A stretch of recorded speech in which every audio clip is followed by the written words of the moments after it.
comenzamos con la entrevista con la doctora Mariela Ierasi, médica pediatra, egresada de la Universidad de Buenos Aires, trabajó en el Hospital Elizalde, ex Casa Cuna. Actualmente desarrolla su profesión en el Hospital Italiano de San Justo, en el sector guardia externa de pediatría. Mariela, ¿qué tal? Hola, buenas tardes. Hola Adriana, buenas tardes. ¿Qué tal? Bienvenida al programa Buena Mezcla. Muchas gracias por invitarme. Y muchas gracias a vos por haber vuelto, porque en realidad teníamos la entrevista el martes pasado y no se pudo hacer. Sí, gracias. Así gracias. que sos muy bienvenida porque la gente está esperando que respondas muchas preguntas. El tema que elegimos, y bueno, porque es un poco la época, las eruptivas. Entre las eruptivas hablábamos de varicela y rubiola, ¿no es cierto? Y escarlatina. Y escarlatina, más que nada por la frecuencia y la demanda que hay en la guardia y la angustia de los padres ante estas enfermedades. Obviamente, lo que son las enfermedades exantemáticas, que son las eruptivas, son un grupo de enfermedades y es un grupo muy amplio. Vamos a abordar más que nada las consultas que la gente tenga y, digamos, sacar las dudas de motivo de consulta, pautas de alarma, periodo de incubación, cuándo contagian las enfermedades. Eso me parece muy interesante, ¿viste? Porque hay mucho mito, muchas cosas que la gente tiene en la cabeza dando vueltas, incluso yo, porque viste que cuando te pregunté también... Mismo, hay algunas de las enfermedades que son inmunoprevenibles mediante la vacunación. Eso es muy importante, porque también hay dudas sobre eso, Mariela. Así que vamos a ir respondiendo, ¿te parece? Buenísimo. Mirta de la Pampa dice, ¿existe alguna relación entre el virus que ocasiona la varicela y el herpes zóster? En realidad sí, existe relación porque es el mismo virus, ¿sí? Es el virus que se llama varicela zóster. La verdad es que varicela se da más frecuentemente en los niños y el herpes zóster prácticamente no se ve en la infancia, se ve en los adultos y en los adolescentes. Cuando un niño tiene un zóster, ¿sí? Es como que tenemos que sospechar que hay algo de base que no anda bien, hay algo en su inmunidad que no está funcionando bien. Puede pasar de que los chicos tengan un zóster y su inmunidad esté normal, pero siempre la debemos estudiar. Como que bajan las defensas y ahí aparece. Tal cual. ¿Sí? Mira vos. Digamos, los chicos pueden adquirir varicela y la varicela es un virus que queda latente en el cuerpo de los chicos. Y ante cualquier situación de estrés, situación emocional, todo problema que genere una alteración en la inmunidad hace que se reactive este virus de la varicela y desarrolle un zóster. Pero es difícil de ver en los chicos, sobre todo las complicaciones se dan más que nada en los adultos. Mira vos. Por eso en los chicos hablamos más que nada de varicela. De varicela concretamente. A ver, acá me pone... Claro, dice, ¿cuáles son los cuidados a tener en cuenta en un brote de herpes zóster? Que fue ya lo que contestaste. ¿Tratamiento con antibióticos es efectivo en el proceso infeccioso de la escarlatina? Pregunta. Sí, es importante eso. El tratamiento de la escarlatina es con penicilina, ¿sí? Uno debe evaluar al niño, debe ver qué tipo de exantema tiene. Si con respecto a la clínica nosotros decimos que sospechamos una escarlatina, le tomamos un hisopado de fauces para confirmar que el estreptococo esté en su garganta. Que hay que aclararle a la gente que el hisopado de fauces no duele. Para nada. Se hace con un hisopo. Es como, yo siempre explico lo mismo, es como un cotonete. Es lo mismo, es un cotonete pero más largo. Le hacen unas cosquillitas en la garganta, toman una muestrita de saliva y hay una muestra que va a estar dentro de una hora y media, que se siente rápido, y después un cultivo de las 48 horas. En cualquiera de las dos determinaciones, si el estreptococo es positivo, ¿sí? Si encontramos un cultivo positivo para estreptococo, más el brote en la piel, uno tiene criterios para medicar. Y el tratamiento es con penicilina. Y la verdad que el tratamiento es efectivo. El tratamiento debe ser sí o sí por 10 días, no debe interrumpirse. Y es importante aclarar que una vez que los chicos comienzan a tomar el antibiótico, luego de 24 horas del mismo, dejan de contagiar. Por lo tanto, los chicos pueden volver al colegio. Qué importante eso. Porque los padres piensan, o mismo van al colegio y ven afuera el cartel cerrado por brote de escarlatina, y los padres se alarman un montón. En realidad, con un buen tratamiento, ¿sí? Y un buen control del niño, a las 24 horas el chico con antibiótico puede volver al colegio. Claro, y deja de contagiar. Ves que es importante también que se informen las autoridades de los colegios, ¿no es cierto? Tal cual. Alarman demasiado a veces a los padres y nosotros es donde tenemos que calmar y bajar un poco esa ansiedad. Sí, me imagino cómo llegan a la guardia, ¿no es cierto? Asustados. Las complicaciones de la escarlatina, o sea, ¿qué puede traer? Complicaciones de la escarlatina más que nada son por complicaciones de la angina que trae previamente. Y es la fiebre reumática, que actualmente ya no hay muchos casos, y algo que se llama glomerulonefritis postestreptocóxica, que es una lesión en el riñón que se va a manifestar más tardíamente. Generalmente es después de los 15 días, 20 días, los chicos empiezan a hacer pis como más oscuro. Ah, mira. Como un té cargado, así describe la bibliografía. Esa sería una alerta. Una alerta para volver a consultar a la guardia después del antibiótico. Claro, claro. Serían esas dos las complicaciones. Es raro, ¿sí?, que pase la fiebre reumática, sí, la glomerulonefritis. Claro, Eso se ve. Qué importante la consulta a tiempo, ¿no es cierto? Porque muchas veces está la duda, ¿lo llevo, no lo llevo? Es preferible llevarlo. Es preferible llevarlo. Y la urgencia también de las madres es el antibiótico. Piensan que el antibiótico es la salvación. Nosotros cuando diagnosticamos una angina y sospechamos que pueda llegar a ser una escarlatina, tenemos incluso hasta 9 días para medicar ese chico. Claro, no hay tenemos apuro. tiempo, por eso se hace el cultivo, por eso el cultivo tarda 48 horas y nosotros estamos capacitados para poder esperar ese resultado, porque lo podemos medicar a tiempo. Claro. Bueno, esto es importante también que lo digas, porque muchas veces la gente dice, bueno, no quiero que le den antibiótico. Sí. Bueno, el antibiótico se dará siempre y cuando lo necesite, y dentro de, como vos decís, del término de espera para ver realmente si hay que dar o no. Tal cual. ¿No es cierto? Tal cual, porque la mayoría incluso de los exantemas que vemos son virales. Y es lo que nosotros llamamos exantemas inespecíficos, no tienen una causa. Y eso es difícil explicar a las madres, a los padres, que no hay un tratamiento para eso, que hay que esperar un poquito más la evolución y ver si desarrollan otra cosa. Por eso es importante el tener un pediatra de cabecera, ¿no es cierto? Así como un médico clínico de cabecera, en quien uno confía, y la palabra, esa palabra que te calma como mamá, es porque vos estás confiando en la persona, en lo que te está diciendo, ¿no es cierto? Es decir, yo trabajo tanto en lo que es guardia y consultorio.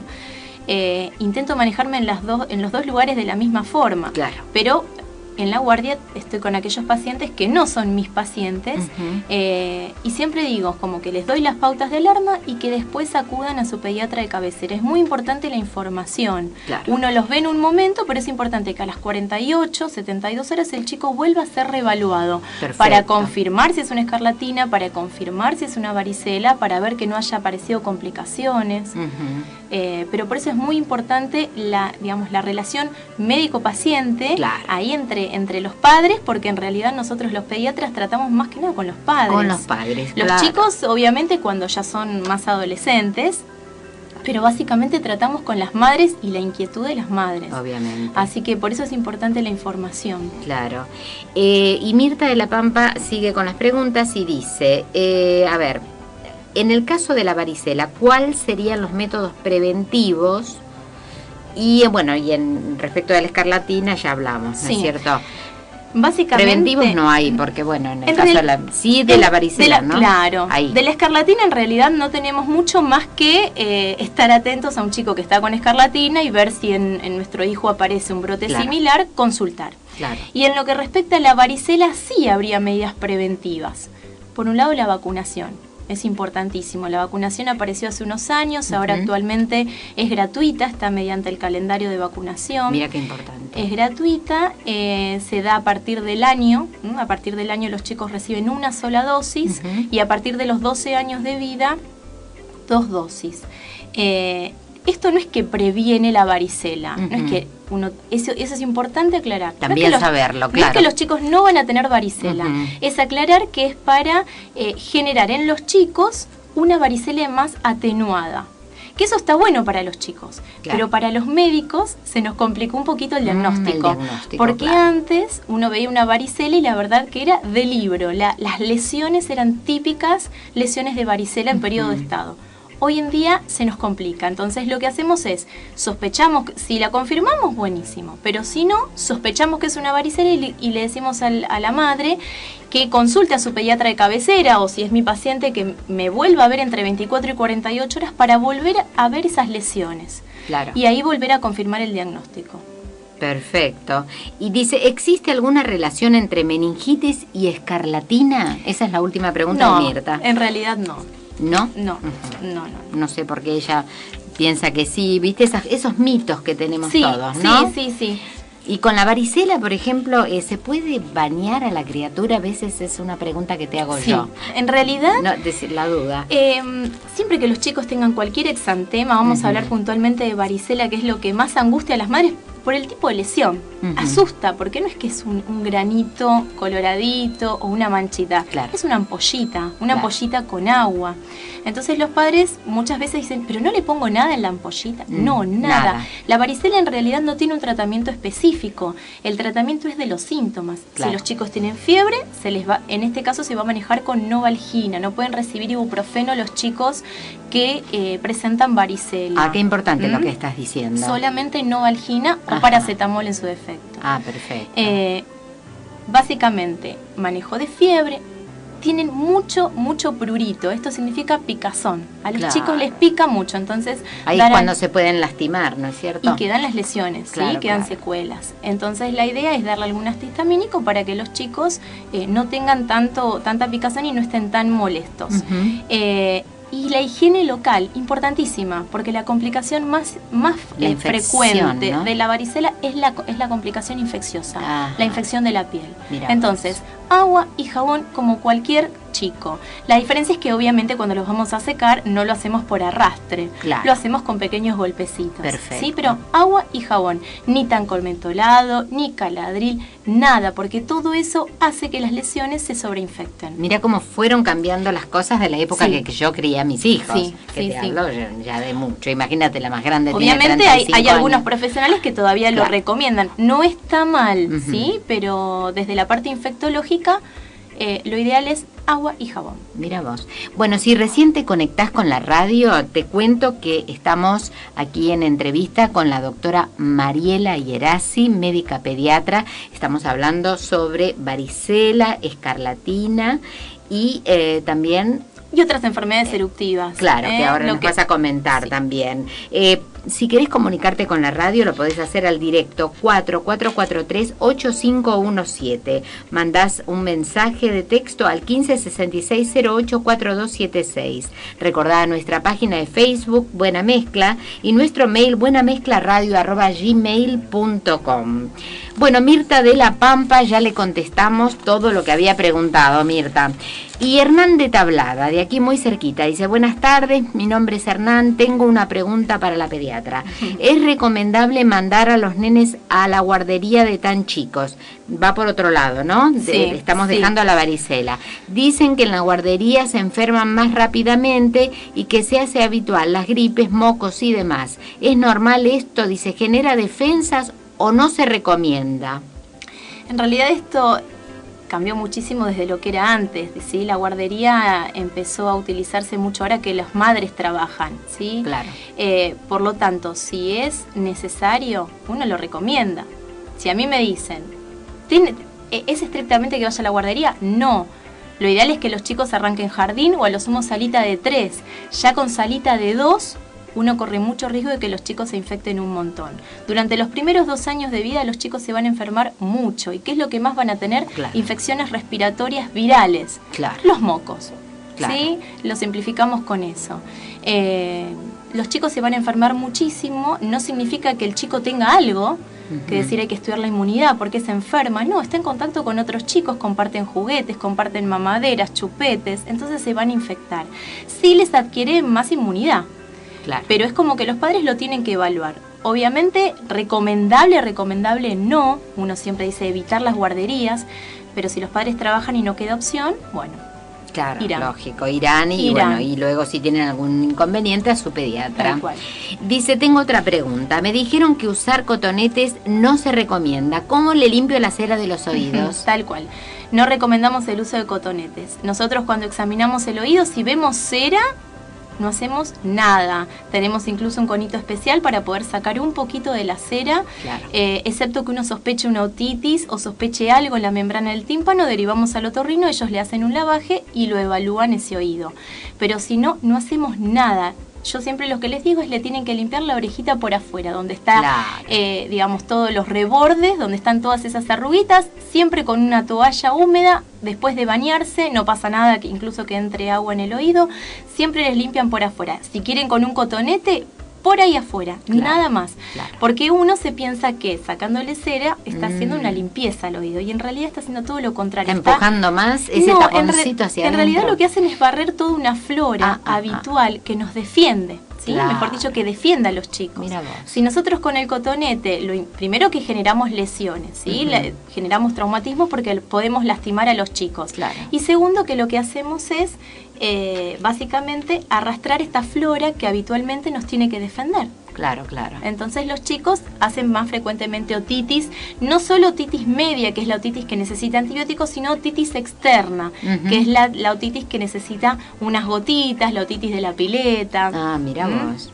Bueno, pero no se recomienda cotonete. Bueno, importante. No pasa nada. Sale cera, se la limpian. Y ya está. Nada más. Mirá qué padre que se ocupa, ¿no? Bien. Porque tenemos un hombre que está preocupado, viste que generalmente son las mujeres, pero míralo. Hoy en día todo cambió, ¿eh? ¿Cómo va cambiando? Y tiene otra pregunta. Dice, tuve a mi nena desde que nació con reflujo. Ahora tiene 2 años, ya no lo tiene más. Pero escuché de distintos pediatras recomendarme cosas distintas sobre la postura de cómo acostarla al dormir, boca arriba, boca abajo, de costado, con una inclinación de 45 grados. ¿Qué es lo que se recomienda? ¿Por qué tanto lío con este tema? En realidad habría que ver qué tipo de reflujo tuvo esa bebé, ¿sí? Hay un reflujo que es fisiológico, que lo tienen la mayoría de los chicos, que es un reflujo que se da hasta el año de vida. Si ese reflujo no tiene alteraciones, no tiene alteración en el peso, en su crecimiento, no se hace absolutamente nada. Ahora, si es un reflujo patológico, lo manejará el gastroenterólogo, ¿sí? Claro. Desde lo que respecta a la pediatría, nosotros hacemos todo el manejo del reflujo fisiológico hasta los primeros años de vida y sí que es importante la postura como los chicos tienen que dormir, ¿sí? Mira. Es decir, si los chicos tienen reflujo constatado, la posición es semisentaditos, a 45 grados. Perfecto. Igual una nena ya de 2 años con reflujo, me supongo que ya la estará viendo su gastroenterólogo. Igual me parece que dijo que no tenía más reflujo hasta edad. Parece que se le ha solucionado ahora. Creo que sí se solucionó, sí. La idea sería que obviamente pueda dormir en decúbito dorsal. Normal, claro. ¿Sí? Claro. No es necesario que esté semisentadita, excepto cuando estén con un cuadro respiratorio. Los chicos que tienen reflujo más un cuadro respiratorio, dormir a 45 grados o semisentaditos ayudan mucho. Claro. Bueno, quedó aclarado para vos, Hernán. Y antes de pasar a la tanda, hay un mensaje desde Tablada. Fernando dice, muy buena la entrevista, la doctora muy clara. Mi pregunta es, ¿cuándo contagia la varicela? ¿Cuándo el chico puede volver al colegio? Gracias, dice. Bueno, le vamos a contestar. ¿Lo dejamos para después de la tanda? Dale. Ahí va. Y bueno, después de esta buena música, seguimos con esta hermosa entrevista tan interesante con la doctora Mariela Hierasi, médica pediatra. Y habíamos quedado en contestarle a Fernando de Tablada, que hizo la siguiente pregunta. ¿Cuándo contagia la varicela? ¿Cuándo el chico puede volver al colegio? Bien, vamos a responder esa pregunta. La varicela contagia por 2 vías. Hay una vía que es la que todos conocen, que es mediante las ampollitas, estas vesículas que los chicos tienen. Mientras los chicos están con estas ampollitas de contenido líquido, contagian, ¿sí? Bien. Ahí no hay que mandarlo al colegio. Para nada, ¿sí? Más o menos van a durar, durante 7 días los chicos se brotan, ¿sí? Y cada ampollita pasa por distintos estadios. Desde un granito muy chiquito, después evoluciona hacia una ampollita y por último una costra.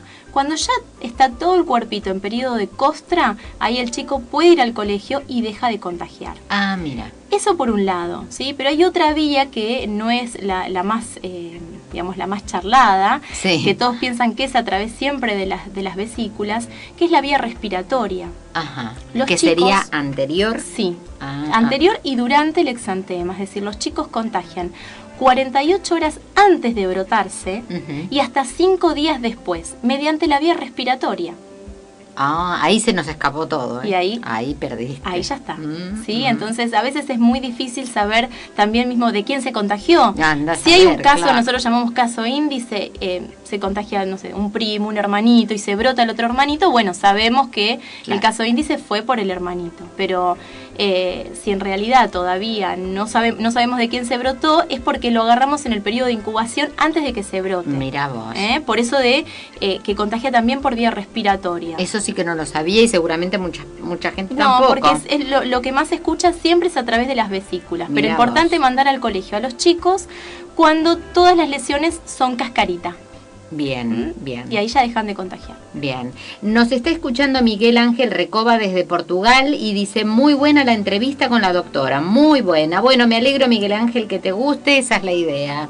Y Susana Díaz, de aquí, de Villa Luzuriaga, está preguntando algo que contestamos creo que al principio respecto del herpes zóster, dice... acerca de la relación varicela, herpes zóster o culebrilla. Sí, culebrilla en realidad es el nombre vulgar de el herpes zóster.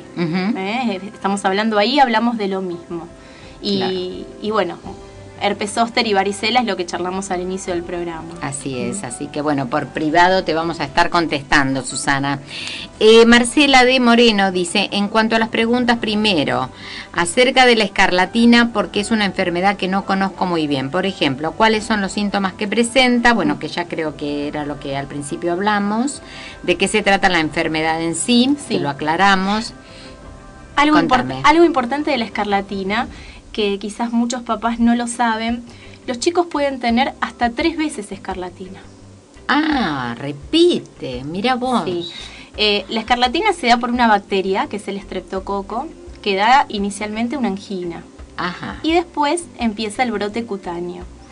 El estreptococo, como muchas bacterias, libera diferentes toxinas, ¿sí? Y hay 3 toxinas del estreptococo que generan las lesiones en piel. ¿Sí? La toxina A, B y C. Entonces, existen 3 posibilidades de que los chicos se agarren la escarlatina. ¿Sí? Mira vos. Así que si un chico tuvo escarlatina hay que decirle que pueden volver a tenerla. Hasta 3 veces la pueden tener. Bueno, me imagino a los padres. Y obviamente el tratamiento siempre es el mismo. Claro, siempre lo mismo. Con penicilina por 10 días, obviamente, recomendado por su pediatra. Perfecto. Marcela dice, acerca de la varicela hay muchos mitos, por ejemplo, ¿es cierto que se repite? No, en realidad no. Nos pasa que los padres vienen y dicen, no, pero varicela ya tuvo. Nosotros acabamos de diagnosticar una varicela y te dicen, varicela ya tuvo. No, varicela se tiene una sola vez. Lo que puede suceder a veces es que es una varicela tan tenue, lo que los chicos tienen, que digamos hay padres que les parece que son desapercibidas esas lesiones y en realidad para nosotros es varicela y ellos piensan que ya la tuvieron porque en algún otro momento tuvieron alguna que otra vesícula. ¿Sí? Obviamente por eso es importante que el pediatra de cabecera constate en su historia clínica si tuvo o no tuvo varicela. Claro. No la puede volver a repetir. Claro. ¿Sí? Eso hay que hablar con los padres y ser claro. No puede volver a tener varicela. Sí, lo que puede hacer es la reactivación con un zóster. Pero no otra vez varicela. Bueno, hay más preguntas de parte de Marcela de Moreno, pero yo para ir contestándole a los demás también. Andrea de Floresta dice, diferencia entre ambas. ¿De qué? ¿De varicela? Y no me pone de qué, será varicela y escarlatina. Y en realidad, básicamente la diferencia es el brote cutáneo. Claro. ¿Sí? La escarlatina es un rash más que nosotros llamamos macular, es como una manchita, se puede poner un poquito más sobrelevado, distribuido en todo el cuerpo. Los chicos tienen la piel se pone como un poquito más áspera, que nosotros llamamos como un aspecto de lija. Y obviamente la característica es la angina que presentan. Claro. En cambio la varicela, típico, es la vesícula, es decir, la ampollita. Es una ampollita que inicialmente empieza con una mancha, se vuelve sobrelevado, evoluciona hacia una vesícula y posteriormente una costra, ¿sí? Pero claro, este contenido que tiene la vesícula tiene que ser un contenido transparente, ¿sí? Claro, así es. Así que básicamente por clínica es la erupción cutánea, es totalmente distinta. Claro, acá dice no prevención y vacunación si la hay, que es lo que ya explicaste, que sí, entonces la vacunación de la vacunación para la varicela y obviamente no estar en contacto con chicos que estén infectados, lo mismo que para la escarlatina, no estar en contacto con chicos que tienen escarlatina y no diagnosticada todavía. Claro. Estela Maris de Esteban Echeverría dice, estas enfermedades llamadas infantiles llegan hasta los 12 años, ¿por alguna razón en particular? En realidad no hay un corte de edad de decir 12 años, ¿sí? Son enfermedades, sí, infantiles, pero más que nada por la inmunidad de los chicos. Hay un tiempo donde ya ciertas enfermedades no se manifiestan. Es raro, por ejemplo, que un adulto tenga lo que llamamos sexta enfermedad, que es una erupción que se da en los lactantes. Tiene que ver el rango etario con que se dan las enfermedades, tiene que ver con la inmunidad que los chicos desarrollan. Uno interpreta que un chico para agarrar un brote a una cierta edad es porque no tiene inmunidad. Claro. Cuando ya son adultos, obviamente, ya no va a tener escarlatina, no va a tener varicela, no va a tener sexta enfermedad porque ya la adquirió, ya tiene inmunidad. En algún momento la tuvo, sin darse cuenta, adquirió esa enfermedad. Porque no siempre las enfermedades tienen la clínica tan florida como lo dice la bibliografía. A veces pasa desapercibido por parte del paciente. Acá pregunta, por ejemplo, la diferencia entre varicela y rubiola. Volvemos muy distintas a lo mismo. Sí. Básicamente es el brote. El brote, perfecto. Cristina Melo, que vive en Harlingham, dice, la varicela puede repetir, que era lo que... Viste que hay preguntas similares en todos, ¿no? Lali Di Princio Rever de Ituzaingó dice, ¿qué pasa con los niños que no tienen vacuna? ¿Cuál es el riesgo? En realidad, vacuna no solo de la varicela, hablamos de vacunas en generales, ¿sí? Claro. Uno le tiene que explicarle a los padres el riesgo, ¿sí? Y el beneficio de la vacunación. Hoy en día está muy de moda que los padres a veces están negados en la vacunación y leen o escuchan por ahí que hay más riesgos que beneficios. Uno como pediatra lo único que tiene que hacer es brindar información. La decisión de vacunar o no va a ser del padre. Claro. Uno le da toda la información y obviamente le explica que hay enfermedades que son inmunoprevenibles y no solo la prevención de la vacunación, ¿sí? La prevención con la vacunación de las enfermedades es para el chico, ¿sí? La prevención es no solo a nivel local de ese chico, sino también a nivel regional. Estamos previniendo en otros chicos. Claro, porque si no, chicos que no están vacunados, por eso ahí un rebrote puede haber, aunque otros se hayan vacunado, o sea, puede haber otro inconveniente. Tal cual, por eso la vacunación no es solamente para la persona que se vacuna, también es un beneficio para el resto de la comunidad. Pero uno lo que tiene que hacer es informar a los padres y la decisión es de ellos. Claro, sí, porque acá lo que pone ella es que, bueno, que hay gente que publica en Face, que tiene una filosofía natural, que no quiere darle las vacunas a sus hijos porque dice que tiene virus vivo, que tiene plomo. Virus vivos, sí, hay vacunas, hay vacunas que tienen virus vivos, virus muertos, sí, que son vacunas inactivadas, pero uno tiene que explicar que esas vacunas en realidad lo que generan es una inmunidad en el niño. Uno tiene que darle, es decir, nosotros, por ejemplo, vacuna de la varicela. Sí, es una vacuna que se dice atenuada, es una vacuna con un virus vivo. Entonces le estamos dando el virus de la varicela, pero es una dosis tan pequeña que no genera enfermedad, sí genera respuesta inmunitaria.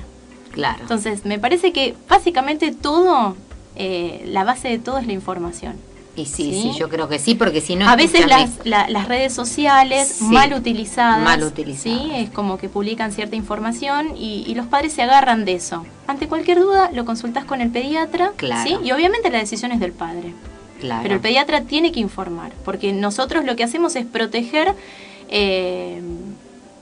la vida del menor. Obviamente la decisión es de ellos, pero nosotros también los cuidamos desde nuestro lugar. Seguro, seguro. Por eso lo que hablábamos al principio, Mariela, de tener un pediatra de cabecera. Es importantísimo. ¿No es cierto? Que vos confías, que te explica, que te saques todas las dudas.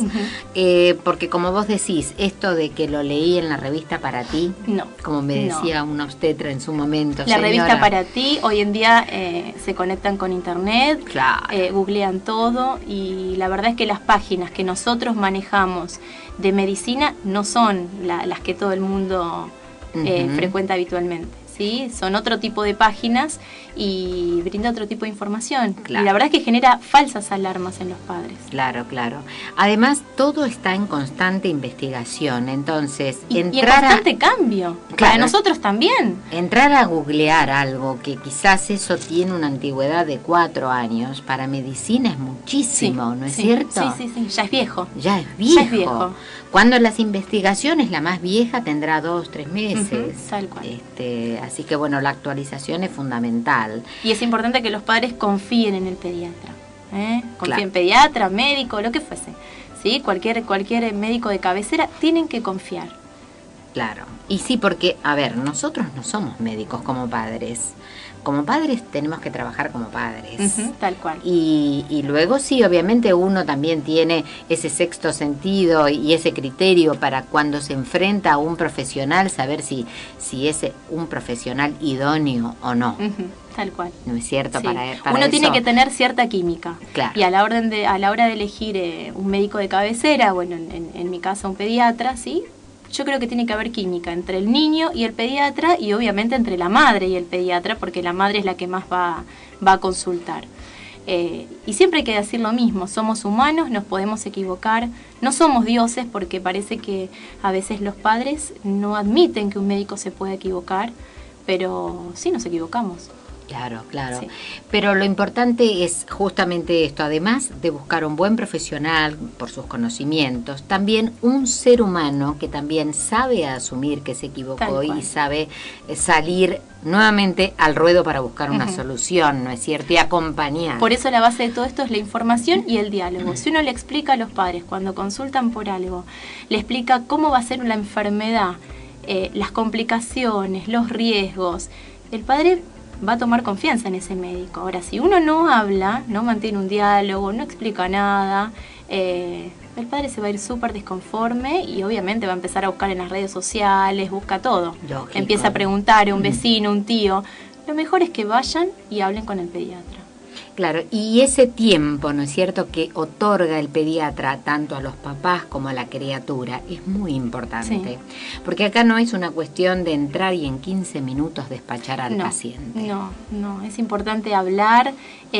Obviamente, primero en cada consulta, hablar sobre las inquietudes que los padres tienen. Y después ir directamente a lo que ellos querían venir. Venían al control de salud, venían a un control de peso, vienen porque tiene algo agudo, pero siempre escuchar. Primero hay que escuchar a ellos. Claro. Y después hablamos nosotros. Claro, doble trabajo el del pediatra, ¿no es cierto? Sí. Y difícil, porque primero, como vos decís, hay que contener a los padres, explicarle bien a los padres y además indagarlos, porque para llegar a la conclusión de qué pasa con el chico, que muchas veces quizás es un tema emocional. Sí, que obviamente se llega por descarte. Claro. Primero hay que descartar todo lo orgánico, pero es importante para nosotros la información que los padres nos dan. Porque los chicos no hablan, los chicos más chiquititos no hablan. Claro. Y nos tiran ciertos ítems que nosotros podemos decir, bueno, esto tiene que ver con algo de la enfermedad o no. Pero es importante cómo los padres nos dicen cómo comen, cómo duermen, cuándo empezó esto, la curva de la fiebre, manejo de fiebre. Todo es importante para nosotros. Sí, acá justamente Marcela de Moreno dice, si el niño levanta temperatura, ¿cuáles son los primeros pasos a seguir? ¿Cuándo alarmarse, salir disparando a un centro médico? En realidad es una pregunta esa muy amplia, porque la fiebre es un síntoma de muchas cosas, pueden ser de muchas enfermedades, pero siempre lo que nosotros aclaramos, y utilizo este medio para difundirlo, no traigan a los chicos con temperatura. Siempre hay que bajarle la fiebre. Un chico con temperatura está súper irritable, no se deja revisar, se siente mal. Entonces, lo sienten calentito, le toman la temperatura, ¿sí? 38 grados o más, como en el adulto, es fiebre. Y le dan el antitérmico acorde al peso y a la edad. Esos obviamente lo acuerdan siempre con el pediatra de cabecera, que siempre el pediatra les tiene que decir cuánto tiene que recibir de ibuprofeno, paracetamol o novalgina si tienen fiebre. Le dan el antitérmico y consultan a la guardia. Claro. A la guardia, al pediatra de cabecera, al que fuese, pero siempre bajar la temperatura. Y obviamente los medios físicos ayudan un montón. Un baño fresco, ¿sí? Claro. Pañitos frescos, no agua fría, no hielo, porque genera más frío. los chicos tiemblan y ese frío hace que los chicos retengan más calor, por lo tanto la temperatura no baja. Ah, qué interesante lo que estás diciendo, porque bueno, yo siempre me remonto a mi época. Con entonces, el hielo, el tarrito con hielo. Nos mandaban con nada que ver. En realidad el agua tiene que ser de temperatura ambiente a fresca. Ah, mira. Un baño o bien pañitos en lugares donde la temperatura se concentra, como ser las axilas, el cuello, la región inguinal, el abdomen. Que sería la zona de ganglios, ¿no? Sí, en realidad son zonas de pliegues y ahí es como que se concentra más el calor. Mira. Pero siempre con estos pañitos. Y no frío. Y ¿sí? No frío, porque si vamos a algo helado, los chicos empiezan a temblar, generan lo que nosotros llamamos vasoconstricción, retienen calor y la temperatura no baja. Entonces hacemos el efecto contrario. Muy interesante. Marcela dice también, entonces la pregunta sería acerca de la importancia de los vínculos afectivos en la recuperación de las enfermedades. Sí, es importante. Es importante. Es importante el vínculo, sí. Obviamente uno tiene que conocer el vínculo de la mamá con el niño, pero sí que es importante porque, digamos, en la recuperación del chico, no solo el chico se cura con medicamentos, ¿sí? El chico se cura con amor, con cuidados, el acompañar, entender, ¿sí? En el ponerse en el lugar del otro, ver qué le pasa, el estar. Claro. Hoy en día los padres trabajan mucho, quieren bajarle rápido la fiebre, volver a su trabajo, que el chico vuelva a la guardería, todo muy rápido como si fuese un trámite. Y en realidad hay que contener un poquito más a los chicos. Entonces hace que su evolución sea más favorable. Bueno, la verdad, Mariela, muy clara tu explicación. Fascinante para todos los que están escuchando. Gracias. Seguramente también. Muchas gracias. Así por lo menos yo lo siento. Me encantó que estuvieras acá. Queda mucho por hablar, así que cuando quieras. Eso vuelvo. Te digo, para otra oportunidad. Muchísimos temas. Hay muchos temas. Obviamente hablamos este tema porque por la época del año es lo más frecuente, ¿sí? Ya finalizando el invierno, comienzo de la primavera, es donde las eruptivas es el momento donde más están a flor de piel. Así que por eso elegimos este tema, pero cuando quieras vuelvo. Sí, ya los mismos oyentes nos van a ir proponiendo temas que ellos quieran saber y entonces ahí vamos a invitarte nuevamente, si buenísimo, te parece. Buenísimo, Adriana, cuando quieras. Gracias. Y bueno, con nosotros estuvo Mariela Hierasi, médica pediatra, egresada de la Universidad de Buenos Aires, trabajó en el Hospital Elizalde, ex Casa Cuna. Actualmente desarrolla su profesión en el Hospital Italiano de San Justo, en el sector guardia externa de pediatría. Recordamos a nuestra audiencia que ante cualquier consulta la doctora Hierasi atiende su consultorio particular en Avenida Boulogne-sur-Mer, 474 La Tablada, aquí muy cerquita. Y para pedir turno tendrían que llamar al 11 22 40 02 13. Por supuesto lo vamos a subir a la página de Facebook para que ustedes lo tengan a mano por cualquier consulta.